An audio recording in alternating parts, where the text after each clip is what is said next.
Para mim, o mais importante é a pessoa se entender como o corpo e os tecidos que vão melhor contemplar o desejo de imagem dela. Mas a cor é algo que realmente é um carro-chefe, né, dentro da consultoria de imagem.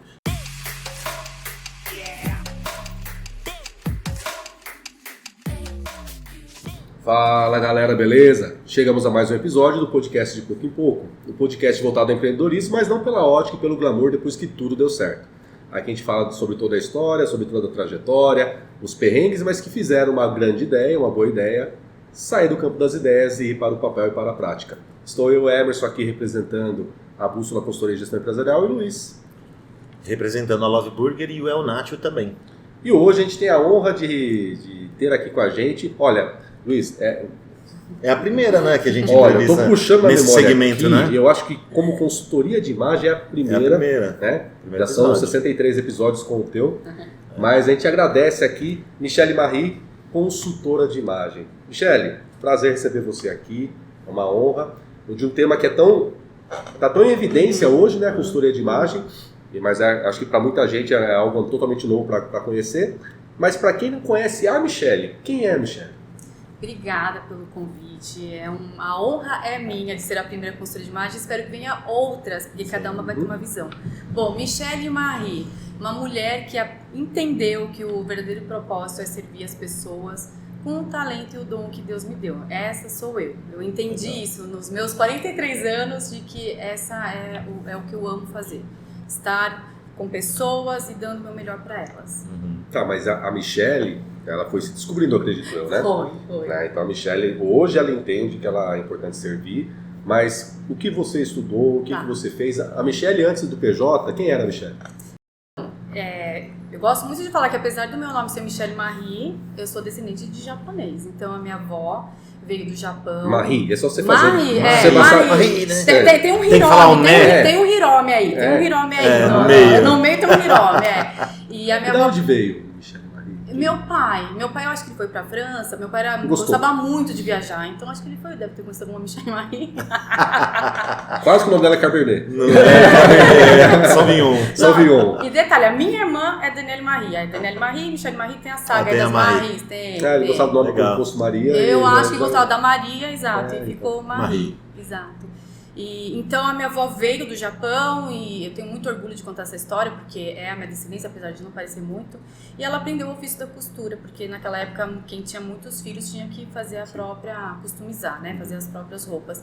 E passou para minha mãe, que foi uma estilista também, trabalha até hoje com a minha irmã, que tem uma marca de avental muito bacana. E eu e a minha irmã, apesar de sermos formadas no direito, sermos advogadas, a gente também tá na moda, então eu acho que vem isso de gerações, né? E da onde que puxou o direito? O direito, meu pai conversou comigo e falou assim, Mi, eu acho que o direito é uma profissão que tem um leque grande, você pode tanto ser advogada, prestar concurso público e vai ser interessante para você. E eu fiz, aí eu tentei desistir no primeiro ano, e não, o primeiro ano é mais chato e tal, no quarto ano também tentei desistir, falei assim, não, eu quero fazer moda, quero fazer moda. Aí no quinto ano passei no meu primeiro exame da ordem, aí assim, eu acho que esse é o meu talento, né? Você já se formou, já passou no exame já. Mas enquanto criança, você não tinha essa ideia? Ou essa conversa? Criança eu sempre gostei de moda, sempre gostei de cabelo, sempre gostei de beleza, de estar com mulheres, de trabalhar com beleza. Eu sempre soube que isso era importante, que isso não era uma futilidade. Porque uma pessoa com uma autoestima alicerçada em quem ela é, ela vai ter muitos resultados, né? Sim. Ela vai ser muito confiante no que ela faz. Então eu sabia que isso era uma diferença, mesmo não entendendo ainda criança, mas eu sabia disso. Legal. Mas aí assim, aí você conversou com o teu pai, aí o teu pai te orientou, você cravou lá, foi fazer o direito. Quando que surgiu moda como gosto? Né? Você durante a faculdade começou a pesquisar isso já? Antes de prestar direito, eu sempre quis fazer moda. Sempre então moda estava no meu radar. Desde criança, na verdade. Desde criança. Só que naquela época, né, como eu comentei com vocês, eu tenho 43 anos, eu acho que não existia ainda uma visão mais ampla de pai, de mãe, entendendo que quando você está vocacionado, vai dar certo. O resultado vai ser entrar, né, um resultado financeiro. Então, acho que meu pai ficou com muito receio disso.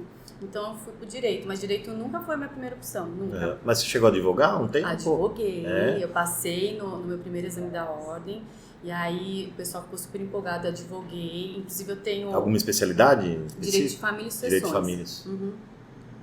E aí, como eu tinha muito cara de menina, né? Porque era de 23 para 24 anos, eu também tive muitos perrengues de imagem com juiz, com promotor. Então, a minha primeira audiência, eu lembro que eu tava com uma roupa super clarinha, assim, que não tinha um contraste alto, que o contraste alto dá um pouquinho mais de autoridade. E com um anel do coração enorme, assim. O juiz olhou pra minha cara e falou, não, ela tá de brincadeira. Você precisava de uma consultora de imagem. Precisava muito. Era um ruído de comunicação muito grande, muito cara de menina, né? Ruído de comunicação tá no rosto, que é a sede da nossa identidade. Muito cara de menina. E eu lembro até hoje esse fato que eu uso nas minhas palestras, quando eu dou aula também, que é muito importante para um advogado, um jovem advogado, ser assessorado. Porque isso pode causar um trave, né? Porque a primeira audiência é muito emblemática. E eu lembro que eu tinha conversado com uma pessoa do direito e falei, e se o juiz perguntar isso? A pessoa falou assim, o juiz não vai perguntar isso. Mas eu fiz uma cola, dito e feito. O que o juiz fez? Perguntou. Então, mas me testando, né? Mas assim, deixa eu só entender uma questão da sua história. Quando você começou a advogar, você começou como PJ, então você já era autônoma ou você trabalhava no escritório? Não, sempre fui autônoma. Sempre. Qual foi o desafio de empreender no direito? Primeiro que eu não tinha pai nem mãe no direito. Sabe o que eu tô perguntando? Porque a gente nunca recebeu um advogado aqui também. É verdade, né? Advogado a gente eles são, não sei, amigos advogados, eu amo vocês de coração. Vocês estão aqui no meu coração, mas todo mundo que a gente entra em contato ou que sonda a gente para participar, eles se sentem meio não muito confortável de participar de um podcast. Eu não sei se é porque tem alguma ética. A ética do direito ela é um pouquinho mais amarradinha, ela é um pouquinho mais fechada, né? Mas estamos esperando vocês aqui.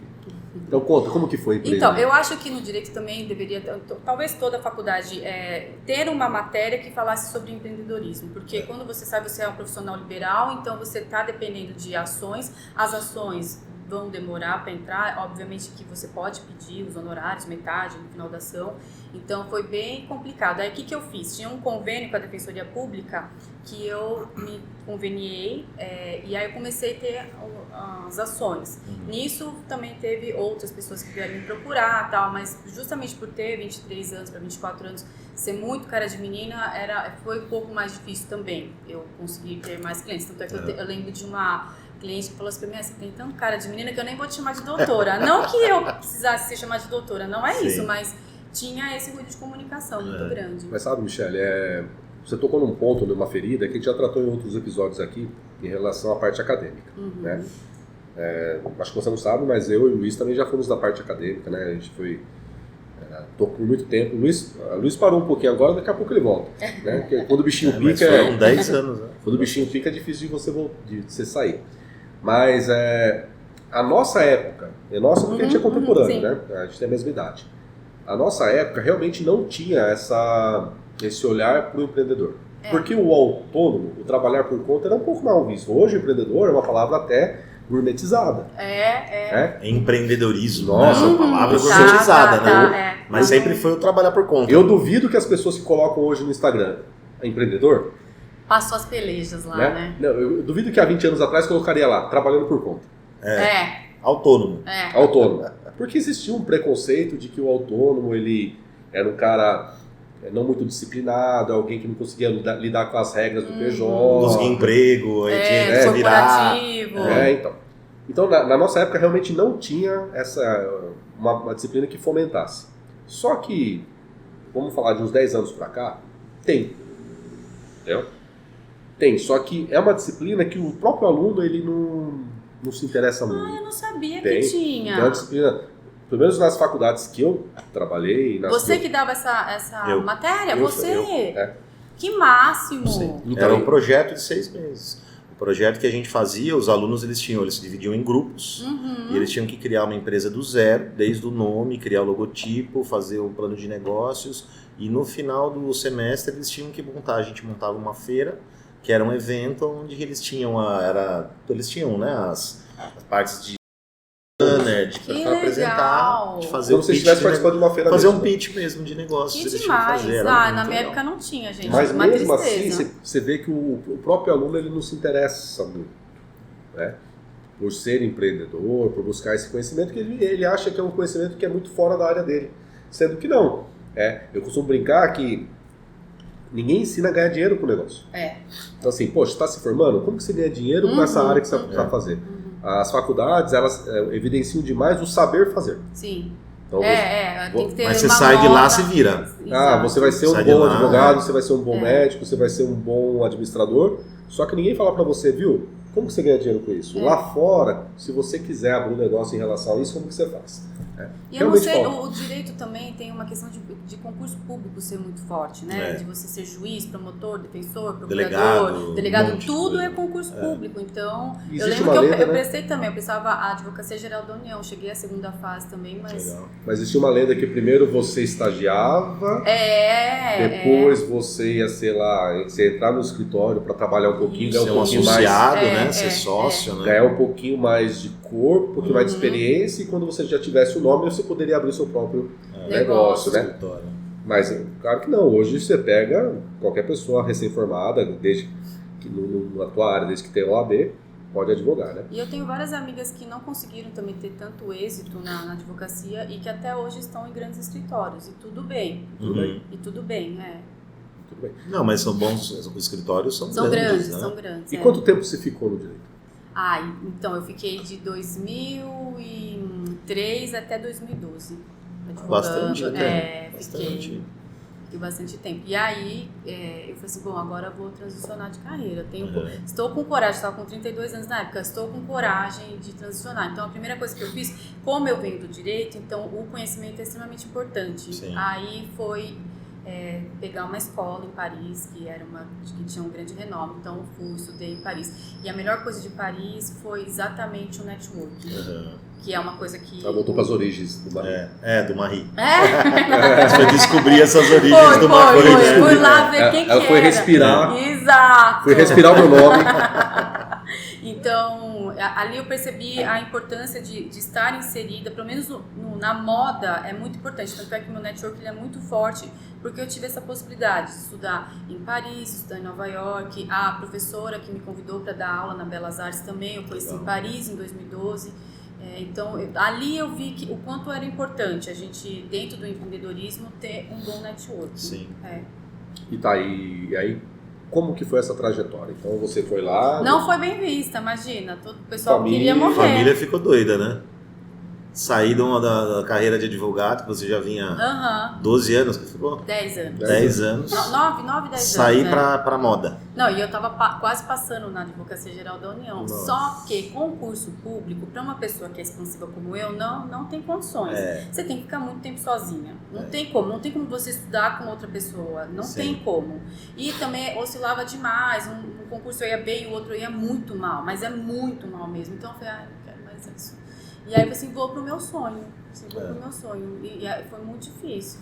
E como que foi estudar isso e como que foi empreender nisso? Então, a primeira coisa que eu não sabia o que era uma consultoria de imagem, tanto que quando eu fui estudar em Paris, era para fazer fashion design, eu fiz fashion design. Lá eu descobri o que era consultoria de imagem, porque até então era algo que não era muito falado e quem conversava comigo eu também não conseguia explicar. Então, eu acho que essa é uma dor que eu sinto das pessoas não entenderem o que é realmente uma consultoria de imagem. Não é sobre roupas, é sobre pessoas, literalmente. É sobre pessoas e entender sobre essa questão do que você está transmitindo. Porque desde 1997, a gente pega a marca pessoal sobre uma marca corporativa. Então, você tem o mesmo conceito e você traz para a pessoa física. Então, trabalhar isso, que é os pilares da marca pessoal, é a imagem, um dos pilares, reputação e identidade. Então, eu trabalho justamente na imagem, porque querendo ou não, a primeira impressão é a que fica, e antigamente era de 30 segundos, baixou para 3 segundos e tudo acontece no rosto, onde é a sede da nossa identidade. Então, rosto é a primeira impressão e se tiver algum ruído de comunicação também, está no rosto. E vamos fazer um exemplo aqui. O que você falaria para a pessoa entender o que é? Fala, eu sou Luiz, 43 anos, sou dono de um restaurante de hambúrguer e um restaurante mexicano. Como eu teria que ser para me portar, de repente, assim, que você fala que tem que ter essa associação de empresa para pessoa. Como que você veria em mim, assim, o que teria que mudar? Eu acho que a forma que a gente consegue entender que você é um empresário bem descolado, já visto que você tem as tatuagens. Você usa uma camiseta preta também, que é básica, mas tem um estilo, né? Porque eu acho que homem fica muito bem de camisetas que são mais lisas. E a barba está muito bem feita, porque no homem a barba E sobre o cabelo, o que você tem para falar sobre ele? A barba é para recuperar o cabelo. Dizer que ele é uma pessoa bem racional, né? Já que Isso, o primeiro brilhante. terço ele é o mais proeminente, tem uma dominância visual aí. Eu acho que seria isso, não teria muito o que mudar em você, até porque teria que entender qual que é o seu estilo e os universos visuais que você transita, porque não adianta eu querer impor em você algo que você não vai segurar, que não é esse padrão da moda, né? Artigo, não sei se foi na tua página, me perdoa de não se lembrar. Se não for, tá? Mas lógico, né, quando eu vou fazer o episódio, a gente vai fazer, a gente dá uma estudada, a gente vê um pouquinho do perfil da pessoa, até mesmo para ver o trabalho. Não me recordo se eu li isso no teu canal ou se de repente foi alguma outra coisa. Mas se eu não me engano, teve uma gestora que ela fez uma mudança de face. Foi no seu? Então conta pra gente. O que acontece? Normalmente, quando a gente tem um nariz mais proeminente aqui, que a gente pode chamar de adunco, né? Traz uma força pra pessoa. E essa mulher, ela era uma CEO de uma empresa. E quando ela tira esse ossinho, ela muda o comportamento. Porque esses símbolos arquetípicos é uma neuroassociação do consciente para o inconsciente e no tálamo visual que tudo acontece. Então, quando eu mudo algo na minha face, eu vou olhar para mim e também muitas vezes não vou me reconhecer ou vou mudar o meu comportamento. Então, a sua mudança física e estética também muda a sua personalidade e comportamento. Total, não? Muito. Tanto é que, assim, um cliente meu tinha esse ossinho. Assim, eu tiro? Eu falei, não tire. Não tire, porque você vai perder uma das suas grandes características. Se a gente vir o Luciano Huck, ele tem um nariz mais proeminente e veja o super empresário que ele é. E dinheiro ele tem para tirar, né? Entendeu? Veja o super empresário que ele é. Então, tudo isso é o que a gente comunica. Por que acontece isso? Tem muito a ver com a embriologia, porque o rosto é formado junto com o cérebro. Então, as nossas feições são tendências de comportamento. Exato. E aí a gente pode ver também perfis comportamentais. Então, tem pessoas que são mais dominantes, pessoas que são mais expansivas. Então, linhas arredondadas, como o que eu tenho, são linhas femininas. Então, traz uma proximidade maior. Só que se eu quero trazer um pouquinho mais de autoridade, eu posso trazer linhas mais retas no meu cabelo. Então é tudo uma questão de equilíbrio, entender qual que é o seu desejo de imagem para trabalhar com assertividade. Primeiro a pessoa ela tem que entender qual a imagem que ela quer. Isso. Ou você fala para ela qual imagem ela tem que ter. A primeira coisa que eu faço é a análise facial do visagismo. Então até que eu tive que me formar de visagismo. Porque antigamente a consultora de imagem trabalhava daqui para baixo, do pescoço para baixo. E a gente via que não tinha muito. O que é o visagismo para quem não conhece? Visagismo é o estudo da face. Então você vai entender qual que é o formato geométrico do teu rosto, quais são os terços do seu rosto, porque, por exemplo, olha o tamanho simetria, da minha testa. Né? Olha o tamanho da minha testa. Então, eu sou uma pessoa que eu penso muito. Então, a minha Nossa, parte de dominante... A sua é aquela pergunta, né? Onde que começa o rosto, termina o rosto e começa a testa, né? Termina a testa. Vou dizer que você é um pensamento só. Você viu? Só um pensamento, cara. Para pessoas como você, o terço dominante vai ser o primeiro mesmo. Então, depois tem o segundo terço, o terceiro terço. Cada terço vai representar algo da pessoa. Então, dependendo de qual terço que você tem, proeminência, que é a sua dominância visual, é a forma como você vai lidar com o mundo. Então, eu tenho essa testa maior. Então, eu gosto de pensar muito. Muito. Só que eu teria que ter um queixinho um pouquinho maior para toda essa criatividade ser colocada no verbal. Cara, eu não sabia que... Eu já vi algumas coisas assim, aquela própria figura do Leonardo da Vinci, né? Que é aquele homem ali do... o Vitruviano, né? Vitruviano. E tem as partes assim, né? Tem o Fibonacci, né? A regra de terço, usa bastante, né? E fala que aqui tem sempre uma relação, né? Da ponta do queixo à ponta da boca à ponta do nariz, até a ponta daqui, é isso? Tem alguma coisa a ver daqui, assim? Como é que... Não, a gente faz quando eu vou medir, né, quais são os terços da face dos meus clientes, então é da pontinha daqui até o comecinho aqui da sobrancelha, depois daqui até o pontinho do nariz e daqui até o queixo. Aí nessas medidas que eu posso usar, tanto em régua quando tem foto ou paquímetro, aí eu entendo qual que é a diferença. E é impressionante, todos os meus clientes batem tudo o que fala sobre o rosto dele, os perfis comportamentais dele bate direto com quem eles são mesmo. Sabe o que é engraçado da Michelle falando? Eu lembro de uma história minha, quando eu comecei na faculdade. Eu comecei a dar aula com 28 anos, né? Então faz 14 anos, 15 anos. E eu lembro que quando eu cheguei, né, já dava aula no Anchieta aqui. Pro Anchieta foi uma oportunidade, acabei dando uma palestra, o pessoal gostou, acabei ficando né, na área de marketing. Só que daí apareceu uma oportunidade, eu era aluno da Anhanguera na época, e daí a coordenadora da Anhanguera estava precisando de um professor para a área de comunicação. E aí a coordenadora da pós, que era minha professora, falou assim, olha, tem o Emerson já é professor no Anchieta e tal. Chama ele para conversar. Fui fazer uma aula teste. No dia que fui fazer a aula teste, eu fui na aula teste como eu dava aula. Então eu fui de sapatênis na época. Sapatênis é super na moda, né? Não é, Michele? Tá um pouco desatualizado. Não use. Estamos falando no ano de... Sapatênis está super em alta, gente. Tava na moda, mas tem gente que usa ainda. 2007. Tudo que termina em et tá fora da moda. Mas o 2007. Daí 2007, fui lá, sapatênis, uma calça jeans, uma camisa polo. Que é o jeito que eu dava aula no Chico. Acabei a aula, tinha uma banca de professores. Em relação a conteúdo, nada a comentar. Nossa, professor Emerson, muito bom, muito boa aula, dinâmica, você consegue prender os alunos. Muito bacana mesmo. Pelo conteúdo você está dentro. Eu falei, caramba, peraí. Mas pelo sapatênis você está reprovado. Pelo conteúdo eu tô dentro. Eu falei assim, que legal, me deixou intrigado. Por quê? Eu falei assim, só que agora eu vou te contratar, daí minha coordenadora, que era a Célia, né? Professora Célia, beijo. Eu falei assim, Emerson, professor Emerson, eu vou te contratar, mas a gente precisa mudar muitas coisas em relação à tua imagem. Eu falei assim, legal, tô aqui para ouvir. Por quê? Ele falou assim, você é muito jovem. Então você parece ser muito jovem, a sua linguagem é jovem, só que a sua aparência também é muito jovem. Como você se veste, como você se comporta.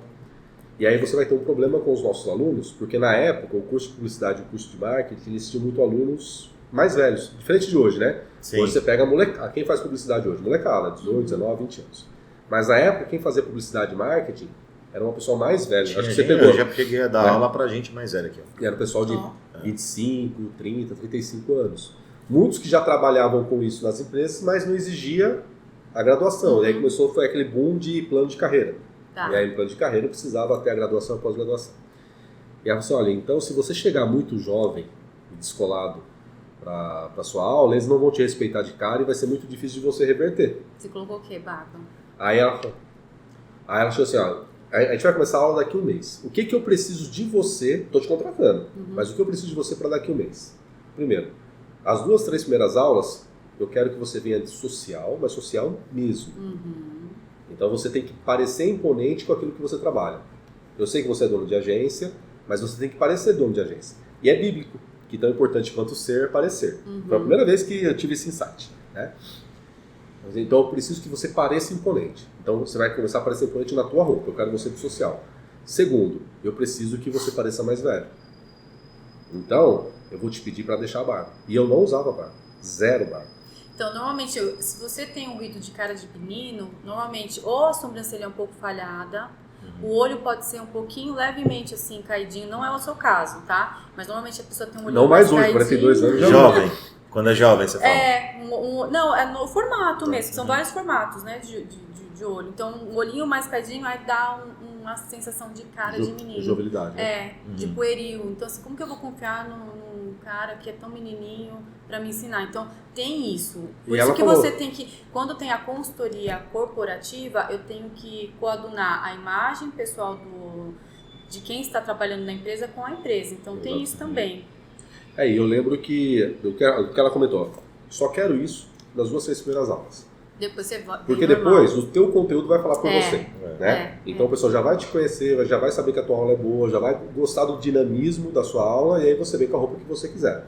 Se quiser tirar a barba, você tira. Mas se você tivesse um cabelinho mais assim despontadinho também, aí dava mais cara ainda de menino. Meu cabelo era CP, você não mexeu no meu cabelo, graças a Deus, porque o pessoal brincava que você era o garoto propaganda da Seven Boys. Panko. Mas assim, e foi importante pra mim, porque realmente, depois conhecendo a turma que eu entrei, a turma era uma turma mais difícil, mais clica, e realmente ia ter dificuldades com eles se na primeira impressão você chegasse mais descolado. Né? Então, mas conta aí pra gente, aí você abriu a tua consultoria, você começou a trabalhar com isso, e como que foi o desafio empreendedor? Porque uma coisa é você ter o prazer, você diz, aqui eu vou ter prazer, mas quando você descobre que você tem que vender esse prazer, sim, que você tem que administrar financeiro, que você vai ter que cuidar de contrato, como que foi essa... Depois que eu entendi como que eu iria trabalhar a consultoria de imagem, que eu me senti preparada para realmente atender um cliente, o que eu percebi? Que eu precisaria de uma mentora. Ah, que legal. Né? Eu acho que quando tem uma carreira como a consultoria de imagem, que apesar de o pessoal falar que é muito nova, não é nova. Se a gente vir, a Maria Antonieta tinha uma estilista que já fazia a função de consultoria de imagem. Então, entender esse cenário e como ter uma abordagem para o meu público. Então, hoje eu trabalho muito com empresários, porque muitas vezes eles estão fazendo reposicionamento de marca pessoal. Eles construíram, porque você construindo com intencionalidade ou não, você está construindo. Então, fazer essa desconstrução para daí sim vir para a marca pessoal de quem eles querem passar agora, a imagem que eles querem passar. Com maior assertividade. Então, eu fui entender com a mentora como que eu poderia trabalhar, quem que eu iria abordar, se eu iria ficar mais também em serviços pessoais ou no corporativo, que eu gosto muito de corporativo, que tem tudo a ver de dar aula, de dar palestra, tentar coadunar também o dress code da empresa com as pessoas que estão entrando ali. E existe um erro muito grande agora, porque as pessoas estão mais modernas e tudo bem, não tem problema, mas quando você vai buscar fazer uma primeira entrevista numa empresa que é mais tradicional, precisa estar alinhado com essa empresa. Então, um problema que eu tive que resolver era de uma relojoaria que tinha realmente as meninas de cropped, trançado, e você vai trabalhar com peças que têm um ticket mais alto, e muitas vezes não passavam nessa entrevista de emprego justamente porque não passava essa credibilidade, porque todos os dias ela está mexendo com ouro, né? São valores muito altos. Mas aí acho que você teve que lutar com uma questão contigo também, né? Porque aí você se viu uma mulher de negócios. Até me ver uma mulher de negócio foi difícil, porque sair da advocacia e ver que eu estava numa outra abordagem, entender que os meus antigos clientes não seriam os meus clientes da consultoria de imagem, então foi um pouco mais difícil. O que foi mais difícil para você? Eu acho que a questão de implementar o meu negócio. Montar o meu escritório de estilo, que a gente chama de escritório de estilo, que depois tem uma... O que é isso aí? A sua marca é muito gente, bastidores. Muito legal. Hoje eu estava pesquisando um pouco da vida da senhorita Michele, até mesmo para pegar algumas fotos, tal, para a gente usar aqui no podcast. Daí tinha uma enquete lá, falou assim, olha, para onde que vai essa sacolinha? Eu falei, será que o senhor Luiz Vacari e o senhor Emerson Gomes vão receber? O que é? Com o maior prazer. Aqui lá no escritório de estilo tem uma marca registrada do escritório, todo mundo que vai lá vai ter um cafezinho com... Vou mostrar pra vocês. Vocês vão abrir e vocês vão mostrar, então, por favor. Que chique. Olha que lindo, gente. Que legal. Muito bonitinha. A marca é linda, né? Obrigada. A marca é muito linda. Você mesmo que fez ou você contratou? Eu contratei. Ai, que delícia. É o cafezinho. Poxa vida. Nossa senhora. Gente, olha isso aqui, gente. Qual a tendência de eu não gostar disso, gente? Nossa senhora. E café. E os cafezinhos. Aí na cadência também, do mais fraquinho até o mais alto. Chique. Nossa, muito legal. Isso aqui é o mimo que você entrega para os seus clientes? Não, eu fiz para vocês. Porque É verdade, eu fiz para vocês. Porque quem vai ao escritório de estilo já toma o café lá de imediato, né? Nossa, que então, legal. eu fiz isso para vocês. Olha esse mimo aqui, galera. Olha isso aqui. Dá uma olhada. Nossa, que coisa linda. E eu acho que tem tudo a ver, né? A imagem, né? Sim. O encantamento, né? Exato. Isso daqui demonstra de uma forma indireta o quanto eu pensei em estar aqui, o quanto eu quis estar, exato, né? De alguma forma agradecendo vocês. Nossa, muito legal. E a marca, né, a gente fala, uma interessante que você estava falando que no começo, né, a primeira coisa que a pessoa ela identifica é o nosso rosto, né, que é o nosso código, né. É a sede da nossa identidade. E a mesma coisa é a marca da empresa. Exato. Né? Então, do escritório de estilo é isso, é o logotipo e mais o cafezinho com a bolinha da lente. Dentro do seu trabalho, com certeza você tem que lidar com muitas crenças limitantes, eu acredito. Sim. Né? Porque a pessoa chega para fazer uma consultoria de imagem, só que nem tudo são flores. Não. Então você vai ter que chegar para a pessoa e falar assim, olha, isso aqui não combina com você, isso aqui está um pouco fora. Dentro do teu objetivo, dentro do que você quer alcançar, essa tua postura, essa tua imagem não está casando. Como que é lidar com isso? E ao mesmo tempo, eu gosto muito de ser literalmente filha da Belas Artes, que eu terminei a minha pós-graduação agora, né? Então hoje eu posso falar que eu sou especialista. Mas você fez moda ou não? Não. Você fez? Eu fiz primeiro... Imagem mesmo. Porque se você já tem uma graduação, você já pode ir para pós-graduação. Eu fiz Instituto Marangoni em Paris, depois eu voltei para o Brasil, fiz Belas Artes, curso livre de 36 horas. Aí eu fui para Nova York para complementar a questão de... Posso tirar uma dúvida? Pode. Quando você vai para outros países, são outros traços. Sim, são outras dominâncias, né? Você pega o francês, o nariz já é diferente, o italiano principalmente, né? Aí você vai pro Japão com o olhinho mais puxado, enfim, cada país, cada região tem, tem o seu aspecto físico. Quando você estuda fora e vem trabalhar aqui, como que é lidar com essa mudança do genoma, né? Porque assim, na questão da consultoria de imagem, a gente passou muito por cima sobre o visagismo, né? Tá. E os traços são sempre muito parecidos, o tipo de sobrancelha, tipos de olho, pode ser reto, caidinho, mais fox, e tal. Então, o que eu entendi mesmo, quando eu me aprofundei, foi quando eu fui fazer o curso de visagismo. Legal. Ali sim que eu vi que tinha uma pluralidade muito maior. O curso lá fora, ele é mais para abrir a mente. É para entender também que a gente tem que trabalhar o rosto, que a gente tem que ter estratégia de cabelo, de barba, de como usar óculos.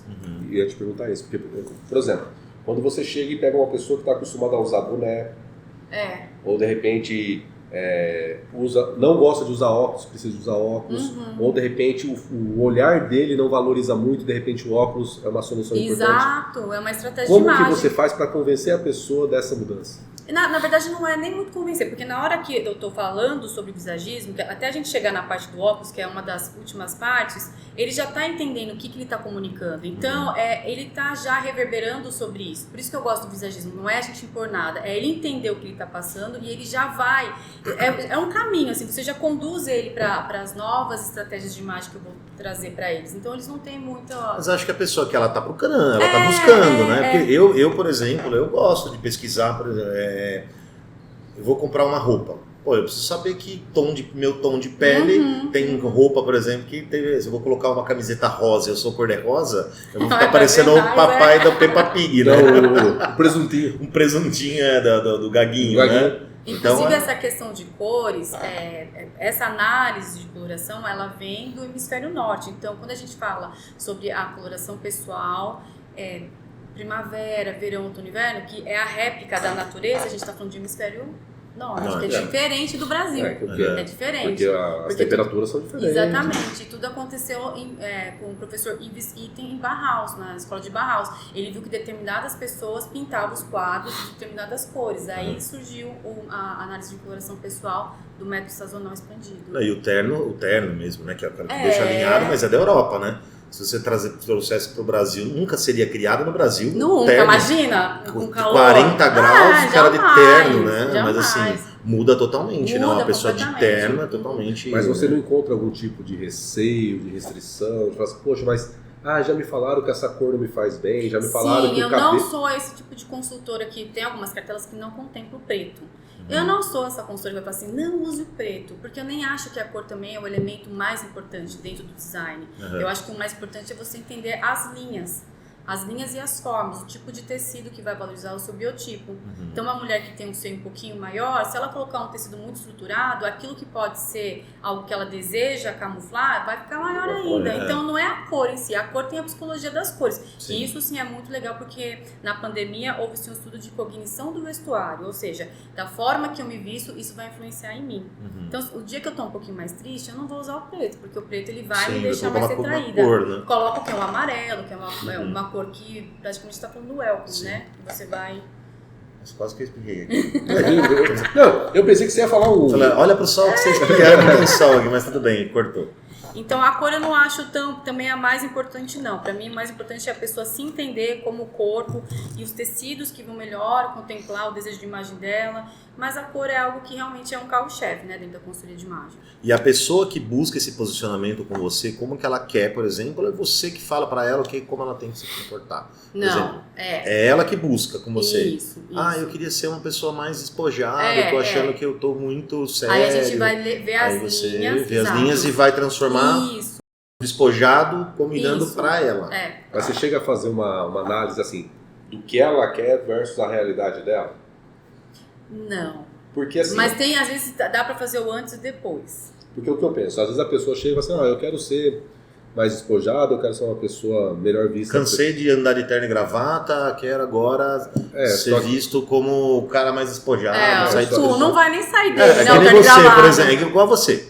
você era advogada, com certeza a tua vestimenta é totalmente diferente do que hoje. Totalmente. Né? Então, e é muito engraçado, porque quando eu chego em Paris e eu estou estudando numa escola de moda que tem uma pluralidade muito grande, eu levo um choque. Porque eu não entendia que existia mix de estampas. Então, usar xadrez com listra, floral, eu não sabia disso. Então, quando eu vejo tudo aquilo, eu falei, meu Deus, eu me encontrei. Eu quero isso pra minha vida. Mas foi um processo até eu fazer essa transição. Sim. Porque eu estava conversando uma vez com uma especialista em moda, que ela falou que o mais difícil é você entrar num acordo do que é a moda, daquilo que fica bem pra pessoa, e daquilo que os olhares dos terceiros vão aceitar. Porque se você reparar, desfile de moda, quase ninguém entende o que é um desfile de moda. Porque são coisas conceituais. É muito conceitual, né? Você tem que ler o briefing lá do que o estilista quis, exato. Né? A proposta dele. Até teve um negócio, teve uma matéria aí que saiu esses dias aí, que um cara quis zoar o barraco lá num desfile de moda, o cara enfiou uns pedaços de papel. E ficou o máximo. Não, e saiu, tipo, andando que nem modelo, e os caras começaram a tirar foto, ele falou que era do estilista tal, e entrou dentro do desfile e tal, e assim, não era nada, o cara simplesmente quis, porque as pessoas não entendem exatamente, né? É um conceito, né, que ela tá passando, e daquilo vem depois as cores. Tem um filme muito legal, eu adoro esse filme, apesar de não ser... eu acho muito legal. Meu, tem várias lições assim nesse principalmente tirar a futilidade da moda, que é a terceira indústria que mais gera empregos. Tem uma cena, né, que ela olha, ela dá risada do cinto, mas é só um cinto. E ela deixava a menina, você que vai comprar aquela roupa essa brega que você tá usando, que foi essa sala que escolheu. É muito legal esse vídeo. Eu gosto muito. E eu tive uma coach também da professora Sonelina da FAB, que ela falou, você como advogado, você tem a missão de tirar a futilidade da moda. Então, por isso que eu estudo tanto. Porque existem consultorias que são mais leves, mas eu sabia que para a entrega que eu gostaria de fazer para o meu cliente, eu tinha que ir muito no profundo de tudo. Não daria para eu fazer um visagismo só de linhas geométricas, não, eu teria que entender tudo. O que um rosto está comunicando? Ou então o corpo, né, a gente pode falar de dimensionalidade, não é só o que a gente vê, né, ombro, cintura e quadril, não é só isso. Tem todas as cabeças de Leonardo da Vinci, porque comprimento define silhueta. Sim. Né? E tem a tridimensionalidade principalmente mulher, de peito, barriga e bumbum. Então, é entender o contexto geral mesmo das pessoas para que eu pudesse dar o meu melhor para elas. Sim. E isso mexe com a autoestima, né? Demais, total, né? Demais. Total. Eu lembro, eu estava pensando aqui com vocês conversando, eu lembro que deu uma popularizada na questão de consultoria de moda. Teve um boom, né? Agora mas deu uma baixada. Quando começou a ter aqueles programas, tipo Esquadrão da Moda, que é tudo importado, né? Tudo formatos lá de fora que a gente traz pra cá. E por que essas mulheres não deram certo? Se você vir depois que acaba o programa, por que elas não conseguem? Porque não foram elas que foram buscar.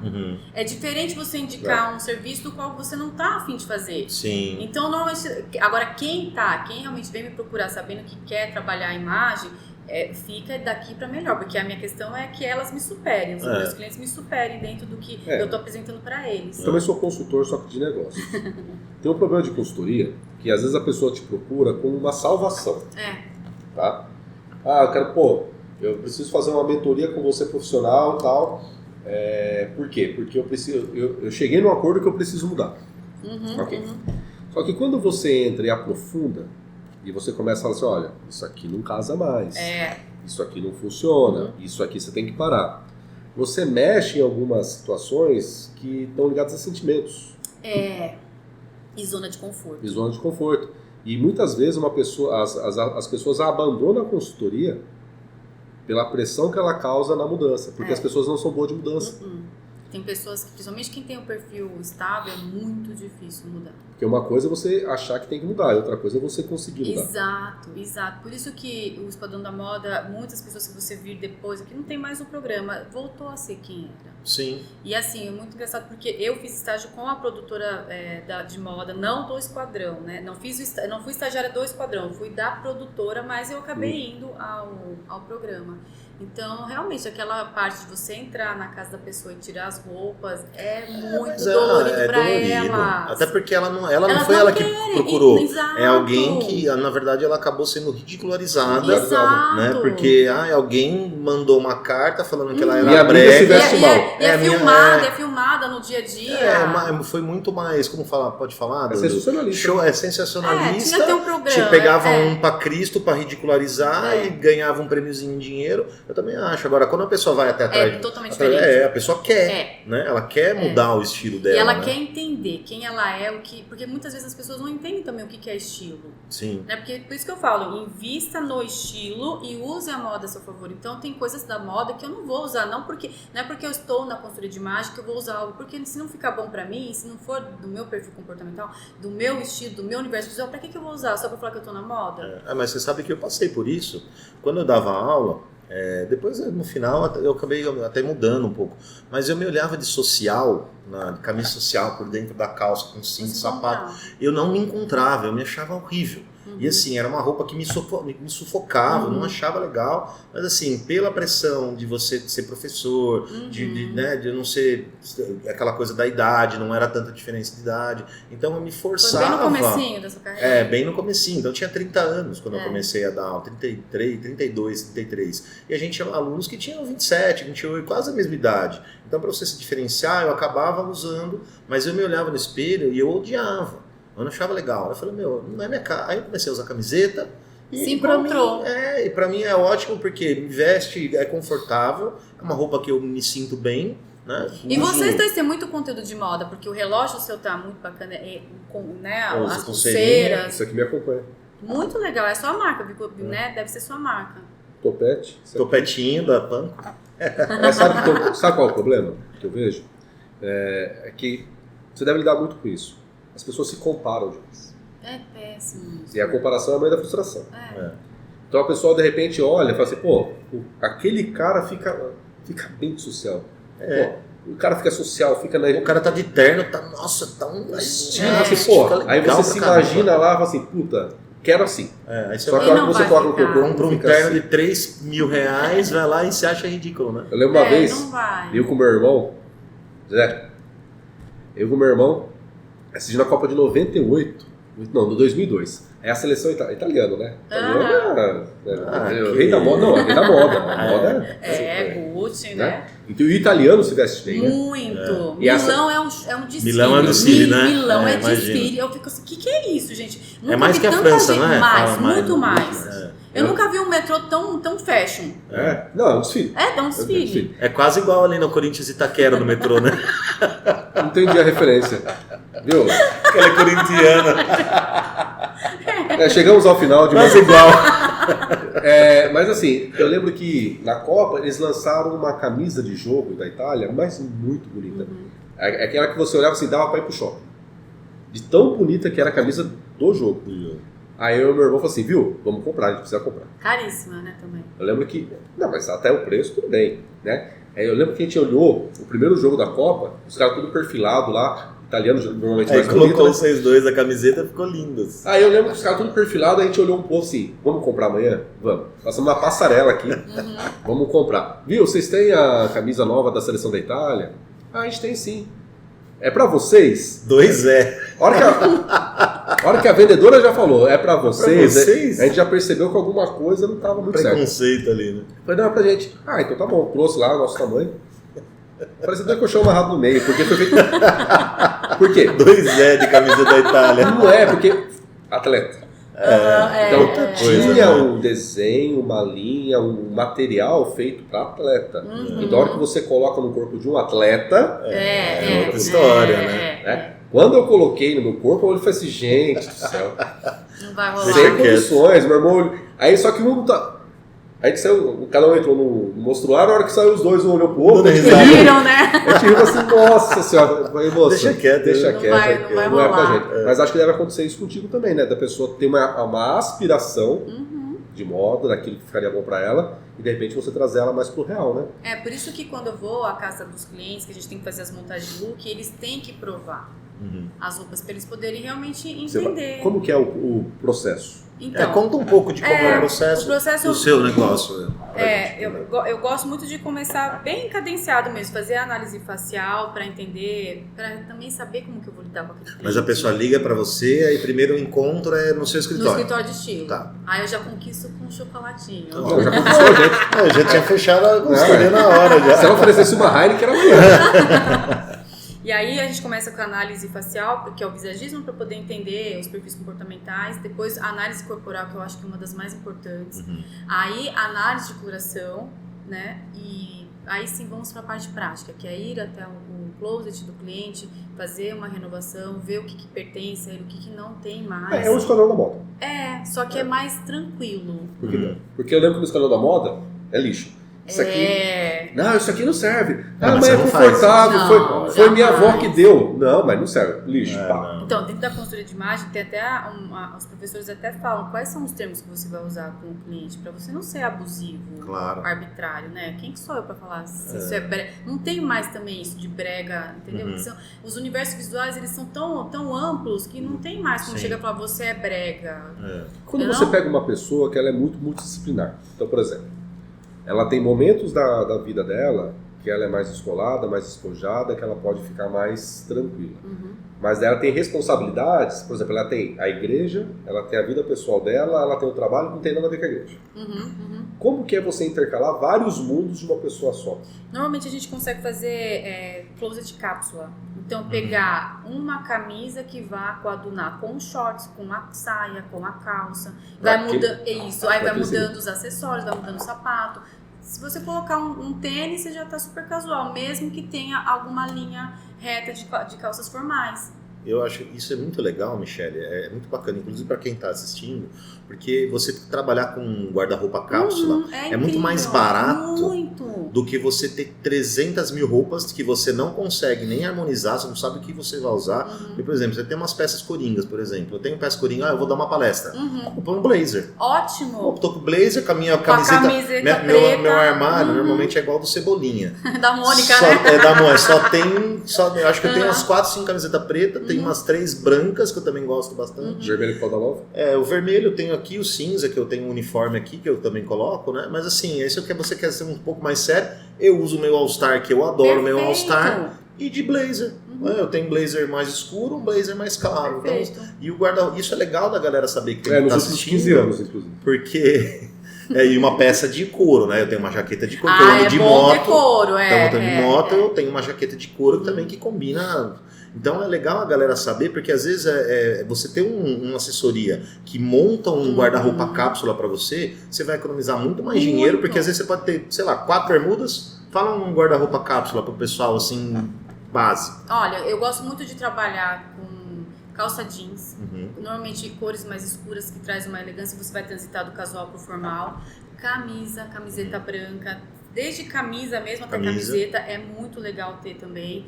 Ter uma flat ou um tênis, não sapatênis, um tênis como o All Star também é muito bacana ter.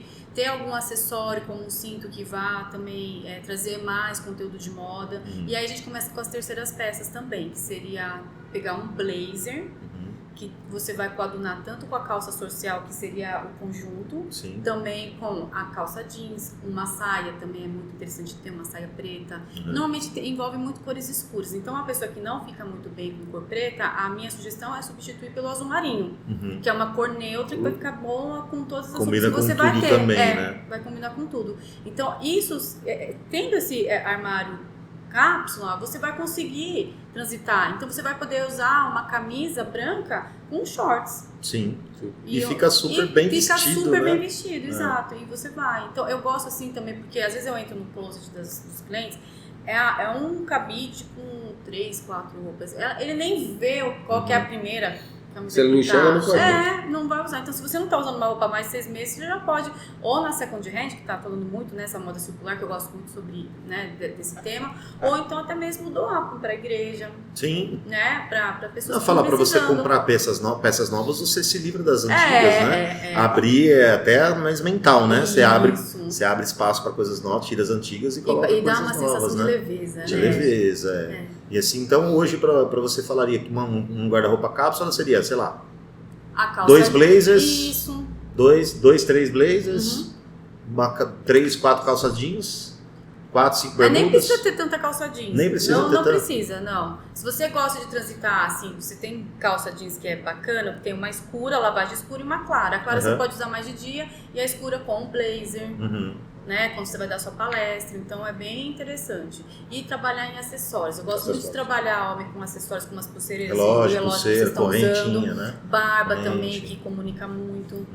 E tá ótimo, corrente. Michele, e projetos? Como estão os negócios hoje? Ai, gente, eu tô muito feliz porque tem uma parceria muito incrível, que é o Clube das Heroínas. Então, são algumas consultoras de imagem que se uniram para poder trazer mais força e fazer com que a consultoria se fortaleça. Porque existem algumas... dentro da consultoria, existem algumas coisas assim que a gente não gosta muito, como principalmente...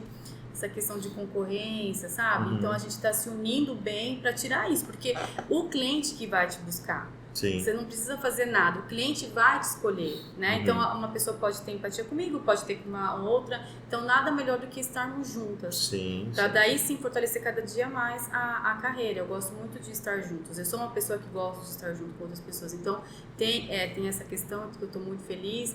Também começar a trabalhar mais com second hand, também que eu vi que as pessoas gostam e é uma moda circular que é muito bacana.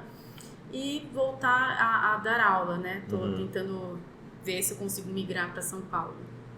E o seu escritório hoje é aqui em Jundiaí? Aqui na rua Petronilha Antunes, número 108, sala 08. Vocês estão convidados lá para tomar meu cafezinho. Poxa vida. Muito legal. Não parece, mas já faz 50 minutos que a gente tá batendo papo. Eu falei pra você que como passa rápido. É assim, ó. É rápido. Eu falo, passa muito rápido. Na reta final, a gente sempre pede para que o nosso amigo empresário, né, que está aqui contando a sua história, fale com o nosso público. Fala assim, viu? Essa pessoa que de repente está numa área, nem a tua história. A transição de carreira. Assim, uma pessoa que está ali infeliz fazendo aquilo que não fazendo tá algo que lá atrás talvez foi interessante, mas que agora já não seduz mais. Ou alguém que está pensando, puxa, será que empreender é legal? Por que você aconselha a pessoa a fazer transição de carreira, mesmo que seja totalmente divergente? E por que você aconselha uma pessoa a empreender? Eu acho que quando a pessoa ela começa a empreender, é a forma que ela tem de realmente alcançar o propósito dela. Né? A gente pode ir pelo viés de dinheiro, mas não é isso que eu acho. Eu acho que o mais importante é você saber que você empreendendo, você vai estar gerando a economia, você vai estar empregando outras pessoas. E essas outras pessoas, você pode ser um mentor dessa pessoa e abrir possibilidade de que essas pessoas não teriam se você não estivesse empreendendo. E o que eu tenho que fazer, outra pessoa não vai fazer. Eu acredito muito nisso. E o resultado, ele vem. Né? A gente, se ficar pensando muito em dinheiro, principalmente quem está no CLT, não vai nunca empreender. Só que também você vai deixar de viver uma das melhores fases da sua vida, que é fazer o que você ama e o resultado vai vir. Ele vai vir. Deixar seu legado, né? Deixar o seu legado. E eu gosto muito de estar com pessoas. Então, você ter uma empresa próspera empregando outras pessoas, puxa vida. É incrível isso. Legal. Eu acho que é um sentimento que só fazendo para saber, só né? Só fazendo, exato. Porque eu falo que empreendedor é muito... Porque a gente sofre tantas vezes, no começo a gente sofre, é tanta coisa, burocracia que a gente passa, mas no final a gente é mais feliz do que se a gente estivesse fazendo alguma coisa para outra pessoa, né? E depois você pode ter a liberdade financeira, que vai, consequentemente, estar na liberdade geográfica, que é muito legal, entendeu? Então tem todo um background que você vai ter de você poder empreender até com outras coisas. Então, eu tô aqui com a consultoria de imagem, mas eu já tô pensando na second hand, já tô no clube, tô no Confradelas, da Dani Moraes, inclusive eu quero agradecer ela, Dani, muito obrigada, ela que me indicou aqui.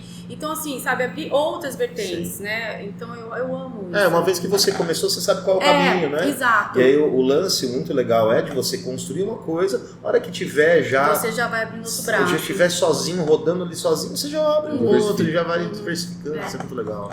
Muito bacana. Michele, a gente gostaria de agradecer ali a sua presença.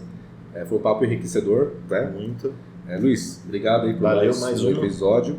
E, gente, chegamos então ao final de mais um episódio do podcast de Pouco em Pouco, podcast voltado ao empreendedorismo, mas não pela ótica, pelo glamour depois que tudo deu certo. Aqui a gente gosta de contar a história, a trajetória, os perrengues, mas que fizeram uma boa ideia sair do papel. Até o próximo episódio. Valeu.